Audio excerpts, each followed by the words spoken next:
Hi guys, welcome back to Dadlicious Eats, and today we're going to cook up some Scandinavian cinnamon rolls. These are so delicious and super easy to make.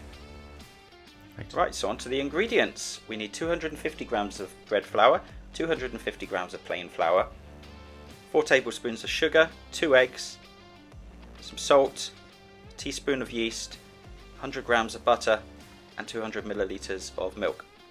So first of all we're going to melt our butter, so heat up your pan on the stove, pop your butter in and leave it to melt for a couple of minutes. These are by far my favourite cinnamon rolls. They get devoured by the family almost instantly.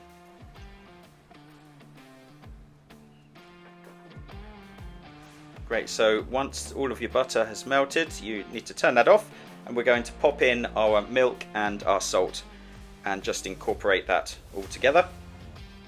If you're not already a subscriber, I'd love it if you were to hit the subscribe button.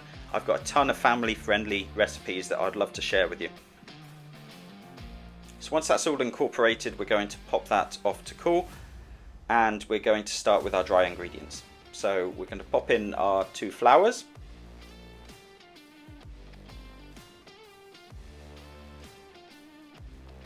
and then add in our sugar.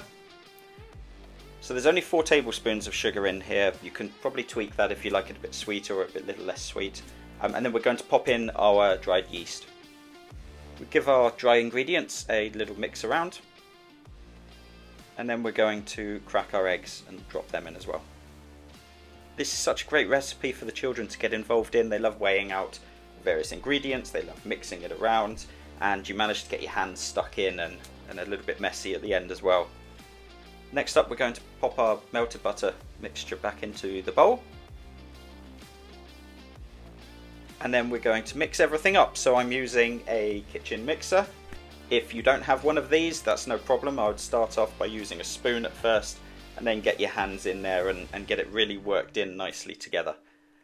For the kitchen mixer it's 2 or 3 minutes on a medium setting. If you're doing it by hand it's probably about 10 minutes or so. So once that's done, we can see that it's looking to be a perfect consistency at the moment. It should still be a little bit sticky, but it should all be pulled together very nicely. And we're going to pop that away for probably about a couple of hours now. So wrap that up with some cling film or a damp towel and just leave it somewhere warm to rise. Next up for the filling, we're going to take 75 grams of butter, 50 grams of sugar and 2 tablespoons of cinnamon. I love adding cinnamon to everything. It's a powerful antioxidant, so it's really good for you. And we're going to mix that all together. So one important thing is to make sure you're not using butter out of the fridge, so make sure it's been left out for about an hour or so it's a little bit softer, and you should get a nice consistency like this. So after a couple of hours we should be ready to construct our cinnamon rolls. So let's take the dough out of the bowl, pop it onto a nicely well floured surface.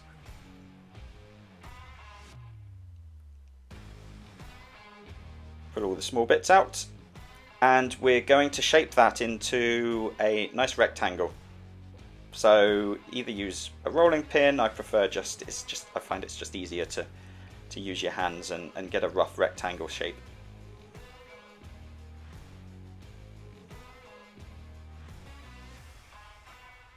And once you've done that, we're going to pop on the filling for the cinnamon roll.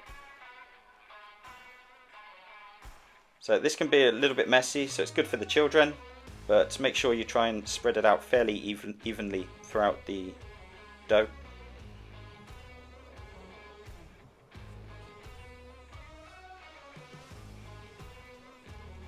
One feature about these cinnamon rolls actually is that a lot more of the cinnamony, sugary taste is on top of the dough rather than inside it.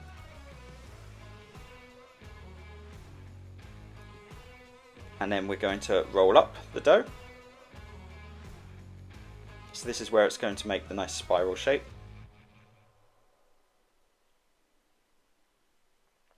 And once we've done that, we're going to cut it into 12 pieces. So the easiest way to do that is always to cut it in half first, because then you know each part only needs to be cut into 6 pieces. And then typically I would then cut that in half again, and then we're going to divide each of those into 3 pieces. There we go. They're fairly uniform.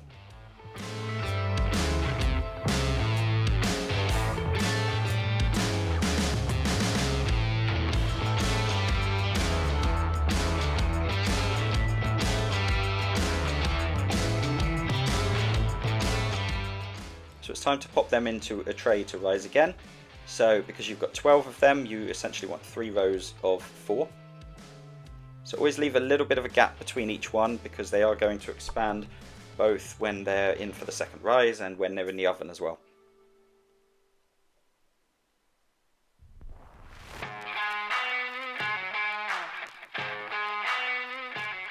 Then pop a tea towel on the top, and we're going to leave that in a warm place for about another hour or so. In the meantime, we're going to make our topping, which is very simple. It's 50 grams of sugar again, and 2 tablespoons of cinnamon. We're just going to give that a little bit of a mix.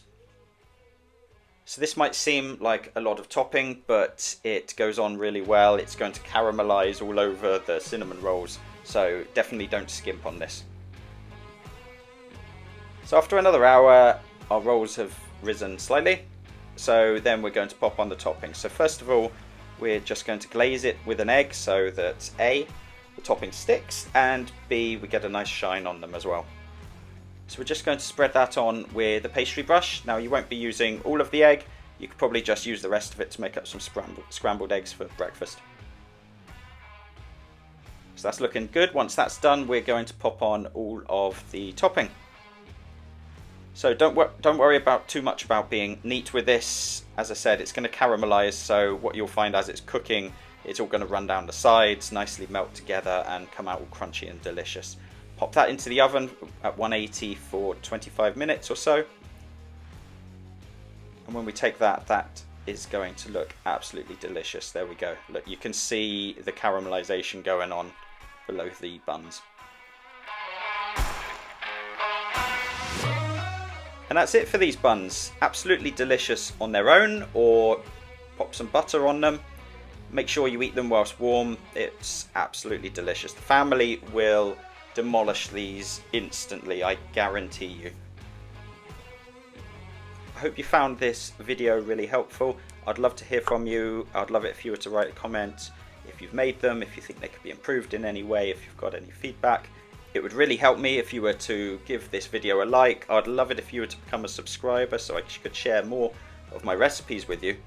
But thank you very much for watching, and until next time, goodbye.